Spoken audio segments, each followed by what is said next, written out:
গ্রীষ্মকালে মানুষের মেজাজ অন্যরকম থাকে। তারা খরচ করার প্রস্তুতি নিয়েই সৈকতে আসে। গরমের কারণে সমুদ্রের পাড়ে বসে পানীয় খেয়ে নিজেকে সতেজ রাখা আর সময় কাটানোটা সবাই উপভোগ করে।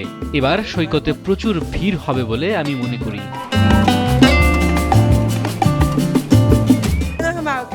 আমরা আগের চেয়ে এখন অনেক বেশি ঘুরতে বের হব। কড়া রোদের মধ্যে মাঝে মাঝে একটু বৃষ্টি হলে আবহাওয়াটা সহনীয় হতো, কিন্তু আমরা মূলত রৌদ্রোজ্জ্বল দিনই চাই।